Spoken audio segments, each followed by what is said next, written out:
Hello guys, welcome back on Divya roots Chaudhary vlogs. आज के video में हम बात करने वाले हैं प्रेजेंट परफेक्ट कॉन्टिन्यूस की।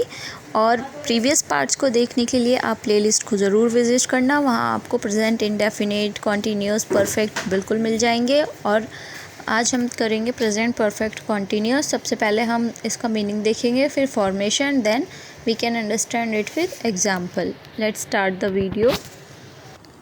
प्रेजेंट परफेक्ट कॉन्टिन्यूस का मीनिंग होता है an action already started and still going on. कोई काम हम अपने पास्ट में यानी बीते हुए कल में एक फ़िक्स टाइम में शुरू कर चुके हैं और वो काम हमारा आज प्रेजेंट यानी वर्तमान में भी चल रहा है। जैसे it has been raining since morning, सुबह से बारिश हो रही है। या फिर I have been living in Delhi for 5 years, मैं पिछले 5 सालों से दिल्ली में रह रहा हूँ। तो ये होता है हमारा प्रेजेंट परफेक्ट कॉन्टिन्यूस कि हम अपने बीते हुए कल में एक फ़िक्स टाइम में किसी काम को शुरू कर चुके हैं और वो हमारे प्रेजेंट में भी चल रहा है। आइए अब देखते हैं इसकी फॉर्मेशन की, इसके सेंटेंसेस को किस तरह से बनाया जाता है, क्या रूल है उन्हें बनाने के। सबसे पहले अफर्मेटिव किस तरह से बनता है प्रेजेंट परफेक्ट कॉन्टिन्यूस का। Subject plus has have helping verbs है। हैज़ हैव सिंगुलर और प्लूरल के अकॉर्डिंग लगेंगे। इनके साथ बीन ज़रूर लगेगा, प्लस वर्ब की फर्स्ट फॉर्म में आईएनजी ऐड होगा, प्लस ऑब्जेक्ट एंड प्लस इसमें ये इंपॉर्टेंट चीज़ है, फॉर या सिंस का यूज़ करना है हमें टाइम के साथ। डोंट वरी, अभी एग्जांपल बताऊंगी तो आपको बिल्कुल क्लियर हो जाएगा तुरंत ही। ये अफर्मेटिव का हो गया। अब जब नेगेटिव बनाएंगे तो पहले की वीडियोस में भी मैं आपको समझा चुकी हूँ कि हेल्पिंग वर्ब के बाद नॉट आएगा, एंड इसमें भी सेम फॉलो होगा कि हेल्पिंग वर्ब हैज़ हैव के बाद नॉट आ जाएगा, प्लस बीन, नॉट के बाद बीन आएगा, एंड देन वर्ब की first form with I N G, object plus for या सिंस प्लस टाइम।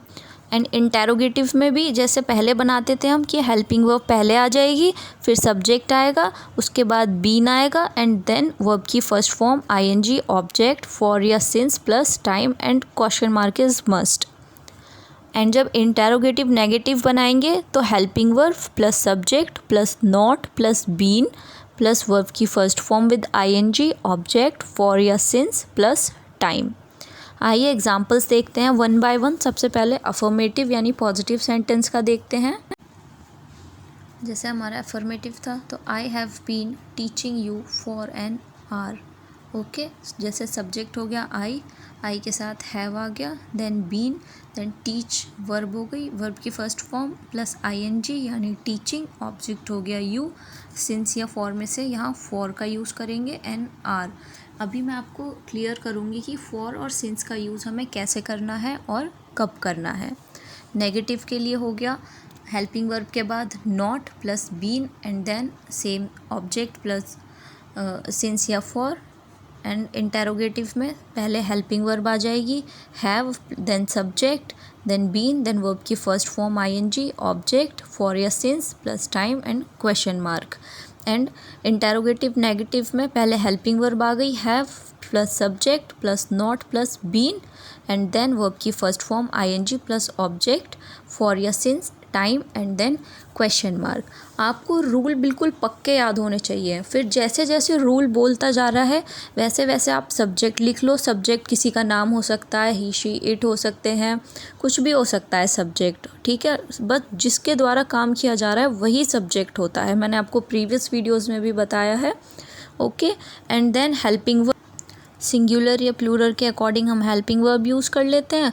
उसके बाद जैसे यहाँ पे इन्होंने बीन बोला है तो हेल्पिंग वर्ब के बाद बीन लगा दो, एंड देन वर्ब ले लो कोई सी भी, बहुत सारी वर्ब्स होती है, teach, drink, eat, do, okay, उनके साथ आईएनजी ऐड कर दो, एंड देन ऑब्जेक्ट के बाद फॉर या सिंस प्लस टाइम। फॉर और सिंस का यूज़ मैं आपको इतने इजी तरीके से बताऊंगी कि आपको तुरंत के तुरंत क्लियर हो जाएगा। और एक जो बहुत बड़ा हुआ बना हुआ है ना कि प्रेजेंट परफेक्ट कंटिन्यूस होता क्या है, आखिर इन्हें कैसे बनाया जाता है, कैसे पहचाना जाता है, बिल्कुल आपको इस वीडियो से क्लियर होने वाला है। आप बस लास्ट तक वीडियो देखते रहना। और एक और चीज़, अगर आप चैनल पर नए हैं तो चैनल को सब्सक्राइब ज़रूर कर लेना और बेल आइकन को प्रेस कर लेना वीडियोस के लिए। तो आइए बात करते हैं अब कि सिंस और फॉर को किस तरह से यूज़ किया जाना है। चलिए तो देखते हैं। फॉर का जो हम यूज़ करते हैं उसे यूज़ करते हैं पीरियड ऑफ टाइम के लिए, यानी कि समय की एक अवधि के लिए यूज़ करते हैं।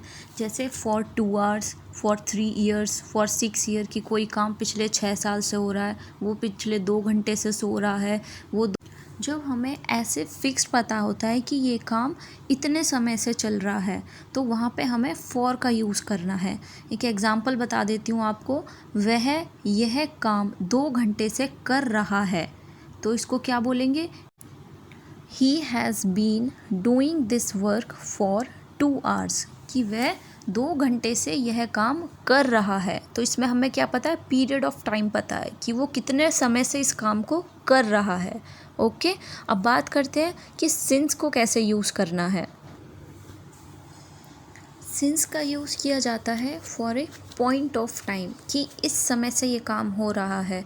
इसमें कुछ फिक्स नहीं होता कि कितने बजे से हो रहा है, कितने टाइम से हो रहा है, बस हमें एक चीज़ पता है कि हाँ इस समय से हो रहा है। जैसे सिंस मंडे, कि मंडे से हो रहा है, ये नहीं पता कि कितनी देर से हो रहा है, मंडे से किस टाइम से हो रहा है। सिंस बिगनिंग यानी शुरुआत से, अब ये नहीं पता कि कब से शुरू हुआ, किस टाइम से शुरू हुआ। ओके, अब इसका एग्जाम्पल देखते हैं। एक, she has been singing a song since morning, वह सुबह से गाना गा रही है। हमें नहीं पता वो कितने बजे से गा रही है, वो किस टाइम से गा रही है, वो क्या गा रही है। ठीक है, तो हमें बस ये पता है कि वो सुबह से गा रही है। ओके, तो ये यहाँ पे हम ऐसी जगह पे हमें सिंस का यूज़ करना होता है। सिंस से रिलेटेड कुछ इंपॉर्टेंट चीज़ें और मैं आपको बता देती हूँ, जिनसे आपको और क्लियर हो जाएगा कि हमें सिंस का यूज़ किस समय पे करना है। सिंस का यूज़ कैलेंडर यानी days, dates, year, months, occasions, holidays में किस तरह किया जाएगा, कहाँ पे किया जाएगा। डेज़ जैसे मंडे ट्यूसडे हो गए, जैसे since Monday, since Tuesday. Dates हो गई since 8 July, since 5 June. Years हो गई सिंस 2008, 2010। मंथ्स हो गए since April, since February.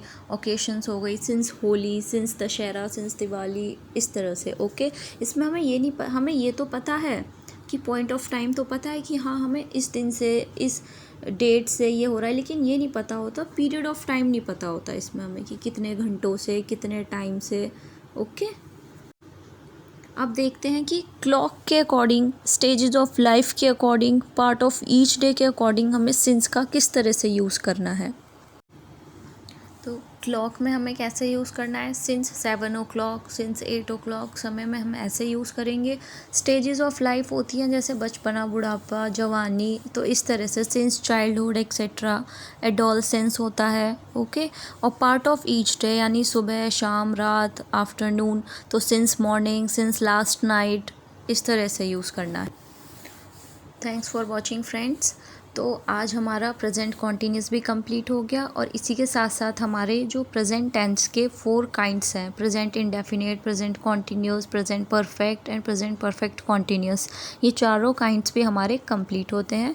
Video अच्छी लगी हो तो लाइक एंड शेयर ज़रूर करना, चैनल को सब्सक्राइब ज़रूर कर लेना, और साथ साथ बेल आइकन को प्रेस कर लेना, जिससे वीडियोस के नोटिफिकेशंस आपको लगातार मिलते रहें। अब हम शुरू करेंगे पास्ट से, पास्ट टेंस से, past indefinite, perfect, continuous, perfect continuous.